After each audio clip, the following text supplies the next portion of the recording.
सोमवारठू माउसीमा घरू रथ आसी पहुंची सारे बड़ दांडे शुक्रवार जाई नीलाद्री विजय हब।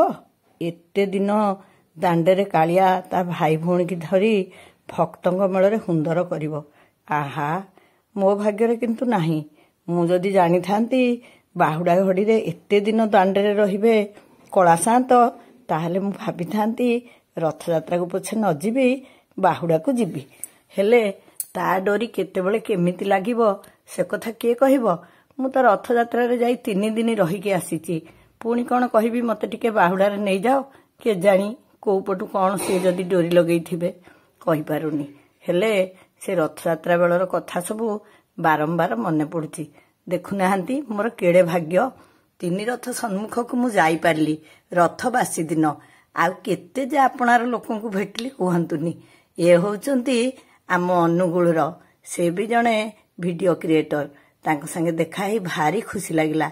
से भी मते साहाय्य कले ए सब फोटो नबारे। मु भाबिली कालियार दया थिले किछि असंभव नुहे। घरु बाहरला बेले मन मन भाबुथली एते गहली रे पूरी बड़ दांडे रे मु कोन जगन्नाथଙ୍କ संगे किछि वीडियो करि परिबी। संगे पुणी मो पिला माने नाहंती जे पिला मानकु नै कोन एते दिन रहि पारि थांती।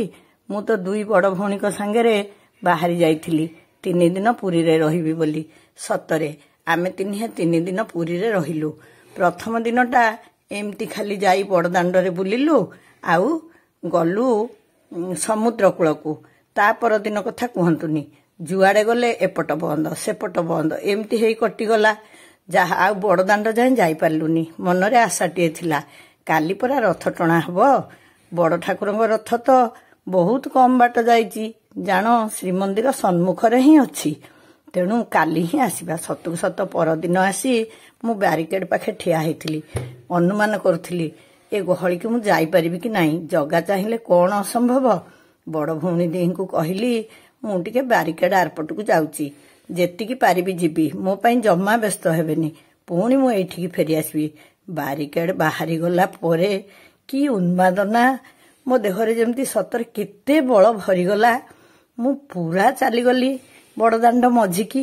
आ जीवन रे प्रथम थर पई परम सौभाग्य पाइली रथ दौड़िबा को छुईबार सौभाग्य। सबु सेई कालियार करुणा।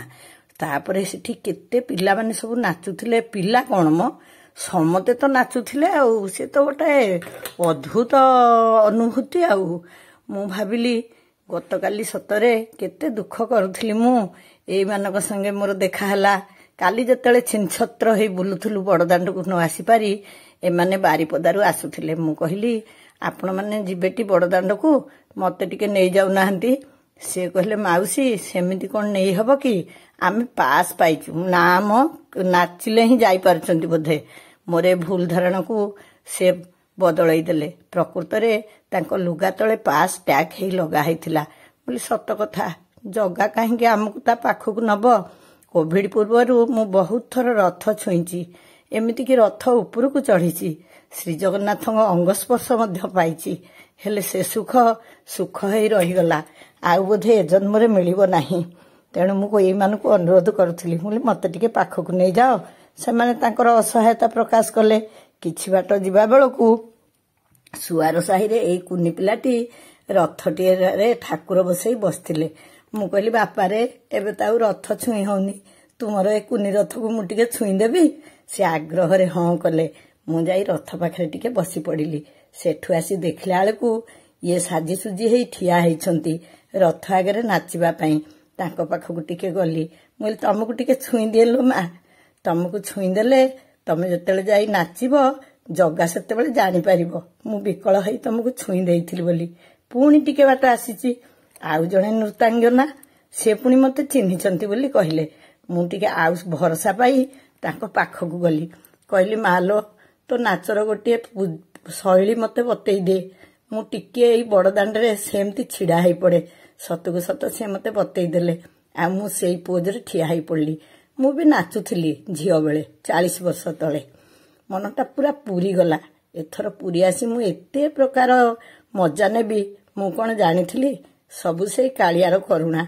एते कोटी कोटी भक्त किंतु मोर पूरा विश्वास କାଳିଆ ଗୋଟି ଗୋଟି କରି ତା ଭକ୍ତଙ୍କୁ ଚିହ୍ନିଥାଏ, ଆଉ ସେମାନଙ୍କ ମନକୁ ବି ବୁଝିଥାଏ। ସେଇ ଅନୁଯାୟୀ ସେ କୃପା କରେ। କାଲିର ଏ ନାଚ କଥା ଭାବିଲା ବେଳକୁ ଆଜି ମୁଁ ବଡ଼ଦାଣ୍ଡରେ ନାଚୁଛି।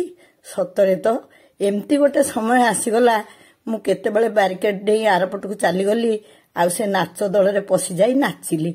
ଆଉ ମନକୁ ମନ ସେ ପୁଅ ଜଣେ ମୋର ଫଟୋ ବି ଉଠେଇଦେଲେ। ଏଇ ପରା, ମୁଁ ବଡ଼ ଆଶ୍ଚର୍ଯ୍ୟ ହେଲି। ମୁଁ କହିଲି, ବାପା ତମେ କେମିତି ମୋ ଭିଡିଓ କରିଦେଲ? ସେ କହିଲେ, ମୁଁ ପରା ତମକୁ ଚିହ୍ନିଛି ମାଉସୀ, ମୁଁ ତମର ଜଣେ ସବସ୍କ୍ରାଇବର। ଆରେ ଏ ସବୁ ସେଇ କାଳିଆର ଲୀଳା। ତାପରେ ଦେଖିଲା ବେଳକୁ କି ସୁନ୍ଦର ମଲ୍ଲିମାଳ, ଧଳା ମଲ୍ଲିକୁ ଗୋଲାପୀ ପଦ୍ମ, ଆଖି ଖୁସି ହେଇଯାଉଛି। ପୁଣି ତୁଳସୀ, ଖାଲି ପଦ୍ମ ବି। ମୁଁ ସେଇଠିକି ଚାଲିଗଲି। ମୁଁ ହେ କରୁଣାମୟ, କେତେ ଦୟା ତମର। ଏ ଫୁଲକୁ ଦେଖିଲେ ହିଁ ମୋ ପେଟ ପୁରି ଯାଉଛି। ଭାବୁଛି ମୁଁ ଏ ଫୁଲକୁ ଟିକେ ଛୁଇଁଦେବି। ଛୁଇଁଦେଲେ ସେ ମାଳ ଯେତେବେଳେ ଯାଇ ପ୍ରଭୁଙ୍କ ହୃଦୟରେ ଲାଗିବ, ମୋ ସ୍ପର୍ଶ ବି ସେଇଠିକି ଚାଲିଯିବ। ମନେ ପଡ଼ିଲା, ଜଗା ପାଇଁ ନିତି ମଲ୍ଲି ଫୁଲ ଖଞ୍ଜାରେ ପିଞ୍ଜିରି ପିଞ୍ଜା। ଏ ବର୍ଷା ଦିନେ ଏତେ ମଲ୍ଲି ଫୁଲ ଆଉ କୋଉଠି ଫୁଟୁଥିଲା କେଜାଣି? ମୁଁ ପୁରା ଭାବ ବିହଳ ହେଇଯାଉଥିଲି। ଜୀବନରେ ଆଗରୁ କେବେ ରଥଯାତ୍ରାରେ ଏମିତି ମଜା ନେଇନି। ସବୁଠୁ ବେଶୀ କୃତଜ୍ଞତା ଦଉଥିଲି ସେଇ ବଡ଼ ଭଉଣୀଙ୍କ, ଯାହା ହୃଦୟରେ ଜଗତର ନାଥ ଜଗନ୍ନାଥ ବିରାଜିତ ହୋଇ ମତେ ସେଠିକି ନବାର ମାଧ୍ୟମ ହୋଇଥିଲେ। ଫେରିଲା ବେଳକୁ ଖାଲି ବୁଲି ବୁଲି ଅନଉଥିଲି। ଚାରିଦ୍ୱାର ସୁନ୍ଦର ଭାବରେ ସଜା ହେଇଛି। ଯୋଉ ପଟୁ ଦେଖିଲେ ତ ଶ୍ରୀମନ୍ଦିର ସୁନ୍ଦର, ଶ୍ରୀ ଜଗନ୍ନାଥ ସୁନ୍ଦର, ମା ସୁଭଦ୍ରା ସୁନ୍ଦର, ପ୍ରଭୁ ବଳଭଦ୍ର ବି ସୁନ୍ଦର। କାହାକୁ କୋଉ ପଟୁ ଦେଖିବି? ସେପଟେ ବୁଲି ବୁଲି ଆଇଲା ବେଳକୁ ଏ ତୁଳସୀ ବଗିଚା ପଡ଼ିଲା। ତୁଳସୀ ଗଛରେ ଟିକେ ହାତ ମରିଦେଲି। ଜଗାରେ, ଏଇଆକୁ ପିନ୍ଧିବୁ, ଜାଣିବୁ ତୋର ଗୋଟିଏ ଭକ୍ତ ଏକୁ ଟିକେ ଛୁଇଁ ଦେଇଛି, ଗୁନ୍ଥିକି ତ ଚଢ଼େଇ ପାରିବିନି। ଏମିତି ବୁଲି ବୁଲି ଫେରିଲା ବେଳକୁ ମୁହଁ କାନ ପାଚିକି ନାଲ ପଡ଼ିଯାଇଥିଲା। ହେଲେ ମନ କ'ଣ ଦୁଃଖ ଥିଲା କି? ମନରେ ପରା ଅଫୁରନ୍ତ ଆନନ୍ଦ। ତିନିହେଁ ଯାକ ସେଠୁ ଫେରି ଘରକୁ ଆସିଲୁ। ଘରୁ ପୁଣି ତା ପରଦିନ ନିଜ ଘରକୁ ଫେରି ଆସିଲୁ, ମାନେ ପୁରୀ ଛାଡ଼ିଦେଲୁ। ହେଲେ ପୁରୀରେ କାଟିଥିବା ଏଇ ସମୟ ତକ ବାରମ୍ବାର ମନେ ପଡ଼ୁଥିଲା। ଭାବୁଥିଲି, ସତରେ କେମିତିକା ଠାକୁରଟେ ସେ କେଜାଣି? ସମସ୍ତଙ୍କ ମନକୁ ଚିହ୍ନିଛି, ସମସ୍ତଙ୍କ ମନ ଜାଣି ତାର କରୁଣା ବିଞ୍ଚି ଦଉଛି।